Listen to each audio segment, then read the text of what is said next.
Nyidik, nyidik, nyidik, penyidik.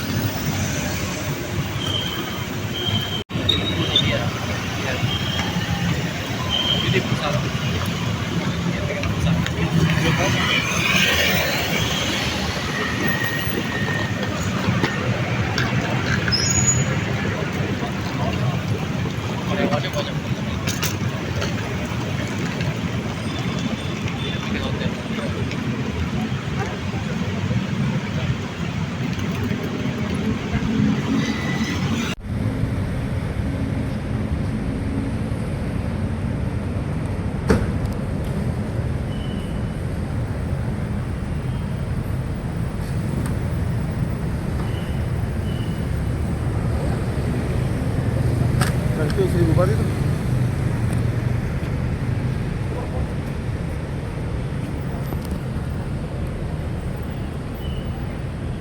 Bu Nur. Jangan diambil, yang kesana jangan diambil. Yang kesana jangan diambil. Yang kesana diambil.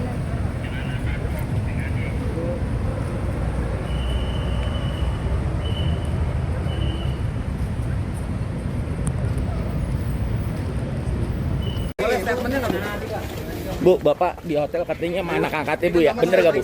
Benar nggak, Bu? Ya, ini benar katanya gratifikasi sama suap. Iya, Bu. Hah? Gratifikasi sama suap tadi bener. Emang apa aja sih? Proyek, duitnya masih kurang ya? Mas, misi tolong kasih jalan ya. Ya, sambil mundur dong. Ngomong tanggapannya dong. Anjir itu bocor kepala gua. Bu, dikit aja Bu. Kan Bapak kan diduga menerima suap dan gratifikasi. Tanggapannya Bu. Ibu ada karena ada bahasan nggak, Bu? Dikit aja Bu. Lepas, jangan masuk. Jangan masuk. Ah, cemen. Kok diistimewain sih nih?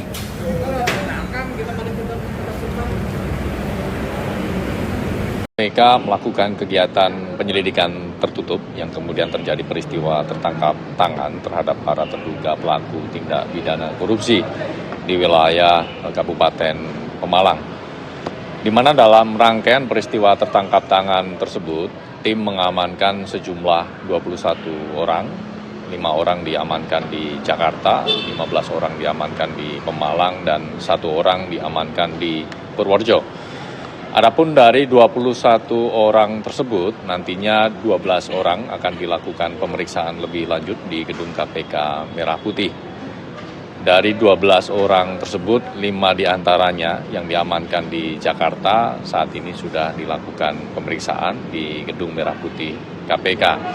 Untuk 7 orang lainnya, 6 dari Pemalang dan 1 dari Purworejo, kemungkinan siang ini sampai dengan sore itu ya akan tiba di gedung Merah Putih KPK untuk dilakukan pemeriksaan lebih lanjut.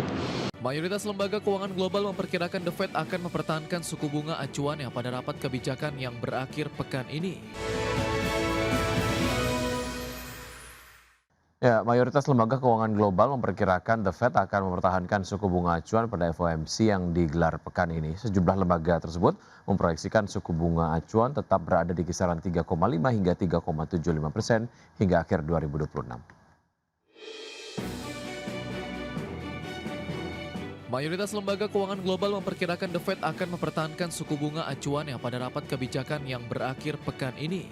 Namun, semakin banyak analis yang mulai melihat peluang Bank Sentral Amerika tersebut menaikkan suku bunga akibat lonjakan harga minyak yang kembali memicu kekhawatiran inflasi. Lonjakan harga energi tersebut dikhawatirkan dapat membuat inflasi tetap bertahan di atas target 2%, sehingga The Fed perlu mempertahankan kebijakan moneter yang ketat lebih lama. Meski demikian, sebagian besar broker besar masih memperkirakan The Fed akan menahan suku bunga pada pertemuan pekan ini. Sejumlah lembaga keuangan besar seperti Goldman Sachs, Morgan Stanley, JP Morgan, Barclays, HSBC, Nomura, Wells Fargo, Standard Chartered memperkirakan tidak akan ada perubahan suku bunga tahun ini. Mereka memperkirakan suku bunga acuan The Fed tetap berada di kisaran 3,50% hingga 3,75% hingga akhir 2026. Sementara itu, Citigroup menjadi salah satu lembaga yang masih memperkirakan The Fed akan mulai memangkas suku bunga pada 2026. Di sisi lain, sejumlah broker mulai mengadopsi pandangan yang lebih hawkish. Bank of America Global Research menjadi yang paling agresif dengan memproyeksikan 3 kali kenaikan suku bunga masing-masing sebesar 25 basis poin pada September, Oktober, dan Desember. Adapun pelaku pasar kini menantikan hasil rapat The Fed beserta proyeksi ekonomi dan pernyataan Bank Sentral untuk memperoleh petunjuk mengenai arah suku bunga pada sisa tahun ini. Berbagai sumber IDX Channel. PT Era Jaya Swasembada Tbk membukukan kinerja keuangan yang solid dengan meraih laba bersih sebesar 784,02 miliar rupiah pada semester 1 tahun 2026. Ya, lonjakan laba bersih sebesar 37,96% disokong oleh tingginya pertumbuhan penjualan gawai serta produk gaya hidup. PT Era Jaya Swasembada Tbk atau ERA mencatatkan lonjakan laba bersih sebesar 37,96% menjadi 784,02 miliar rupiah pada semester 1 tahun 2026. Capaian ini melesat tajam dibanding periode sama tahun lalu sebesar 568,30 miliar rupiah. Pertumbuhan laba bersih ini sejalan dengan kenaikan penjualan bersih yang melonjak 22,39% mencapai 42,90 triliun rupiah. Penjualan dari segmen telepon seluler dan tablet menjadi penopang utama pendapatan dengan menyumbang 32,45 triliun rupiah. Selain itu, segmen aksesoris dan produk lainnya menyumbang 6,3 triliun rupiah, diikuti komputer dan elektronik sebesar 2,4 triliun rupiah, serta produk aktif dan lifestyle senilai 1,74 triliun rupiah.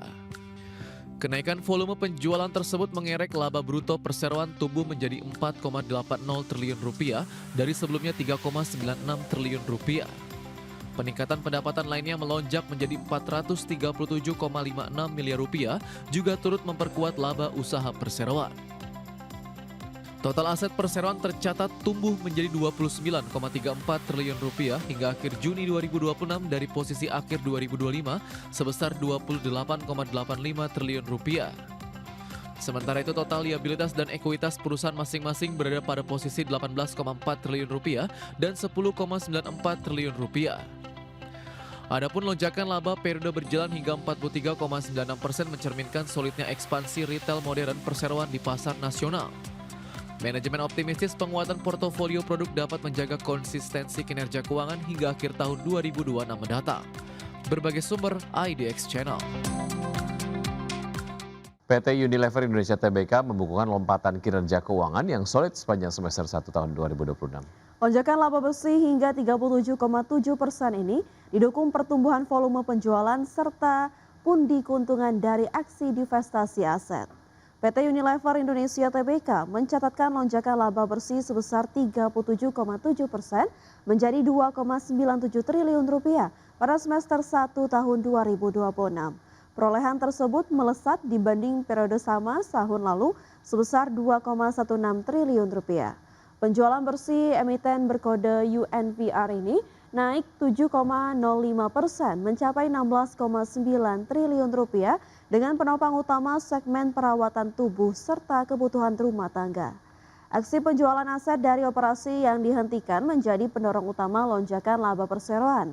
Unilever Indonesia membukukan laba penjualan operasi yang dihentikan mencapai 870,27 miliar rupiah.